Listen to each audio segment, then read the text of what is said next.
can you please say your full name? Claire Ann Edwards. Alright, so you work at Loblaws across from the Texaco lands? Yes, I do. I work in their HMR department. How long have you been working there? About 4 months now. And you live relatively close there, so you have to walk by that place every day, right? Yeah, whenever I walk to work. Do you know of anything that's in there? Do you know, like, if anything is inside of those areas, those Texaco lands? No, nothing, I don't think. Like, maybe shrubbery, but there's nothing there. Nothing, like it's empty? Yeah, it's empty.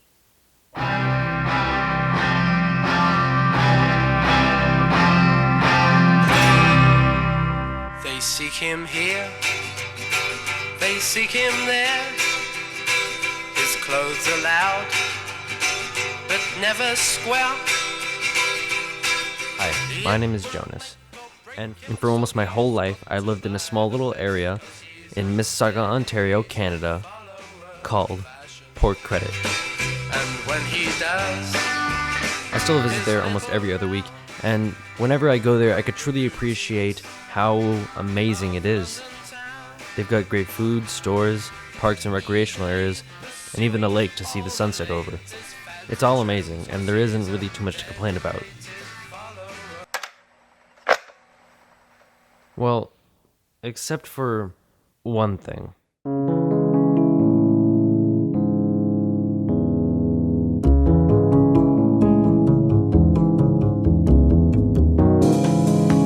Whenever me and my family wanted something, you had to go deeper into Port Credit, which means every time we'd have to pass by this one area of land that's just sidewalk, fence, a hill, and then trees. And that lasted for almost 5 minutes of just driving by. And recently, I finally questioned myself, why is it there?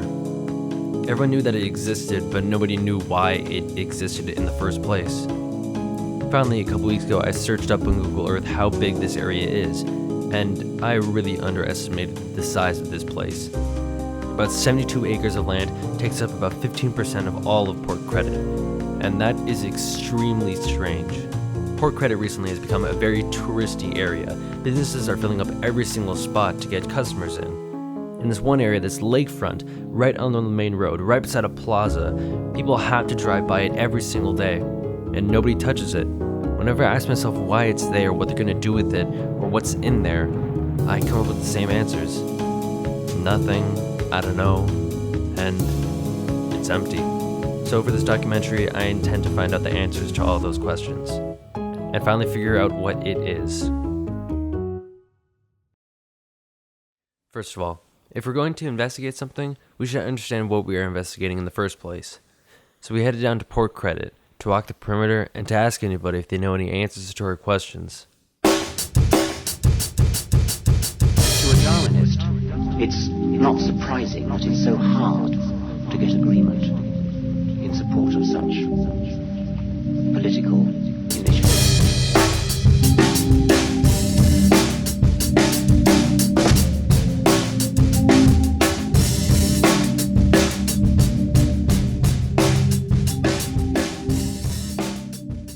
Excuse me? Yep. We're doing a documentary for school. We're wondering if you know what this is or what it used to be. It used to be a refinery, Okay. an SO refinery. Landfill. Landfill? Yeah, I'm 99% sure it's a landfill. But do you remember seeing it when there was actually stuff here? No? No, You just didn't know of live it? here. It was a few years ago, they cut it so many trees and grass, it was like a forest. And so they can't build anything on there? There is a rules. You can build on the landfill after a certain period of time. Okay. Do you know what they're doing with it now? They still own it, waiting for the land to probably detoxify From the oil? oil and other stuff. So the land isn't Half good. of the city of Toronto is built on garbage. Yeah. Believe it or not. So they don't want to do that here probably? They will, not now, because there's some rules. I don't know where they close it, I don't know. So maybe eventually they'll do something there. Yeah. Oh. How long ago? Do you know like when? Don't know when it closed. 20, 30 years. In conclusion, our trip down to the property was kind of unsuccessful. From the responses that we get, one person was saying one thing, another person was saying another thing, and nobody really had a definite answer. Also, there was the fact that we couldn't see into it, and due to the tricky situation of it being technically private property, there was no way that we could step foot on it. Luckily for us, we didn't have to. We got in contact with one of our schoolmates named Tommy. He's brought his drone to school before, so we asked him if he could come down and help us get some shots. And he did. We wanted to get a better look into the property, to finally see what's inside of it. Probably no one from the public has seen what's inside of it for the past 30 or 40 years or so. And finally, we are. Okay.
Now, since we answered the question of what is in there, we can move on to the question of what was in there, what previously was in there, and why it's gone. Due to this area probably being really old and an historical landmark, the best way to find information for that would be to go to the library. So that's exactly where we went. When I arrived there, I asked for any books, documents, or papers to do with anything with that area. In return, they first gave me a book called Port Credit Past to Present, then followed by a collection of over 200 documents, letters, and papers made by the oil company that used to be there. I first started off with the book, and in the first couple pages, it explains a lot about the history of that land. It first started off as an oil refinery in 1851 as Rock Oil Refinery. It was one of the biggest in all of Ontario. Due to it being close to a lake and also the train tracks, it made it very easy to transport oil in and out, making it one of the best in Ontario. They stored most of the oil underground in tanks, the rest of it was put in barrels up above and ready for use.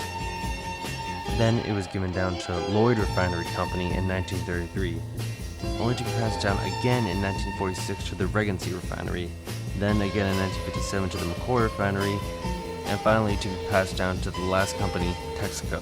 If you've ever watched Back to the Future, that should be very familiar to you.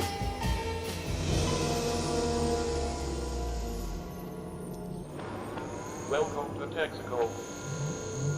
You can trust your car to the system with the star. Check the oil. Check the glass. Now, in the book, it gives a specific and important date. October 2nd, 1978. On that date happened the reason for why there is nothing there anymore, for why it is empty. I asked the librarian if she had any old newspapers from October 2nd, 1978, and she gave them to me. On the front cover, it showed the reason why it's empty.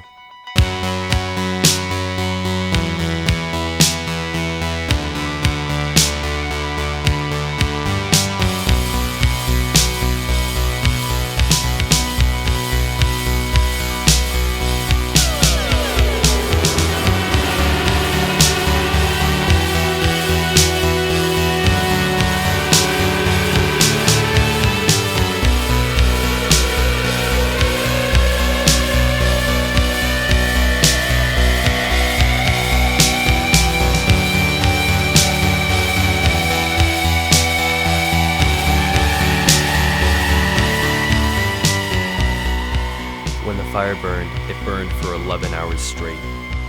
Thousands had to flee their homes in safety.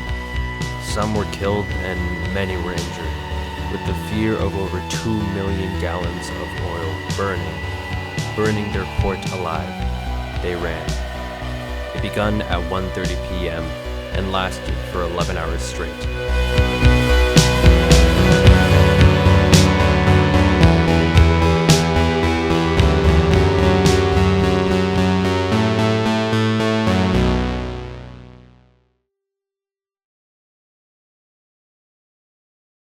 After the fire, Texaco attempted to get back on schedule to rebuild it.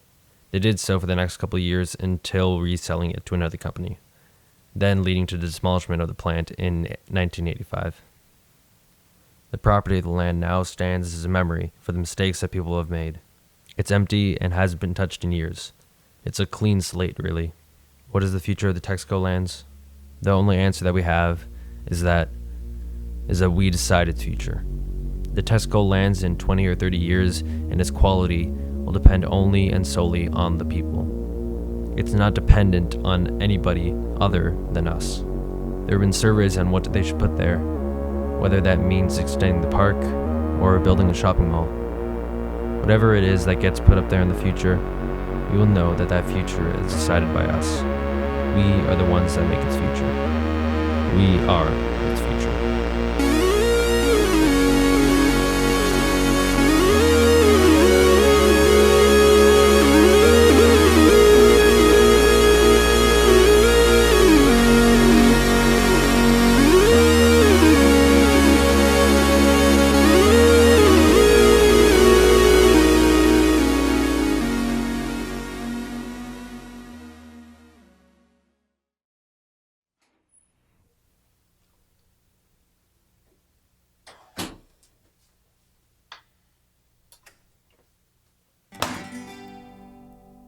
Cause he gets up in the morning and he goes to work at 9 and he comes back home at 5:30, gets the same train every time.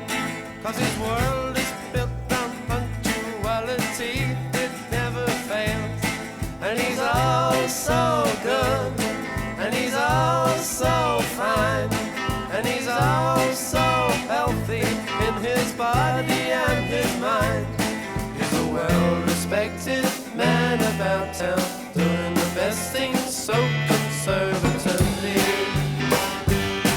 And his mother goes to meetings while his father pulls a maid, and she stirs the tea with counsellors while discussing foreign trade. And she passes looks as well as bills at every suave young man, 'cause he's all so